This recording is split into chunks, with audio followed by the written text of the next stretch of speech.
Hello guys, দেখতেই পাচ্ছি এখানে কতগুলো ডক্টর। এগুলো রিয়েল না, সবগুলো ফেক ডক্টর, আর্টিফিশিয়াল যাকে বলে। তো এখানে ভোরবেলা দেখতে পাচ্ছ কত কুয়াশা, আর আমি এখন বেরিয়ে পড়েছি শুটিংয়ের উদ্দেশ্যে। আর মুখের স্কিনের অবস্থা দেখো, কারণ আমি যেহেতু জব করি তার জন্য আমার অনেক চাপে থাকতে হয়, অনেক ডিপ্রেশনও থাকতে হয়। সব কিছু গুছিয়ে তারপরে আমি শুটিংটা করতে পারি, যেটা আমার রুটি রয়েছে আর কি। কারণ আমাকে কাজ করতেই হবে, আর শুটিং না করলেও আমার চলে যায়, বাট জবটা তো আমাকে কন্টিনিউ চালিয়ে যেতেই হবে। তো অনেক কিছু চাপ থাকে, সেই চাপগুলো সরিয়ে তারপরে আমি শুটিং করতে পারি। আর এখানে আমি শুটিং করতে চলে এসেছি। ক্যারেক্টারটা আমি নিজে চুজ করেছি, স্ক্রিপ্ট দেখেছি, ভালো লেগেছে, সেই অনুযায়ী আমি নিজের ক্যারেক্টারটা নিজেই চুজ করেছি।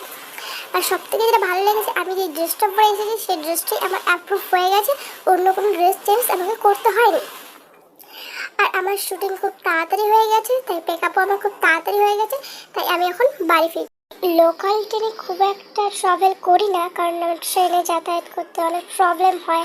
আমার ভালো লাগে না ট্রেনটা। শুটিং করতে অনেক ভালো লাগে, আর আমি খুব মজা করে কাজটা করি। আর দেন তার পাশাপাশি আমি জবটা খুব মজা করেই করি।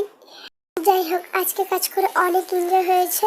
আজকে প্রত্যেকটা টিম মেম্বার অনেক ভালো ছিল, আর অনেক ভালোই কাজটা করে।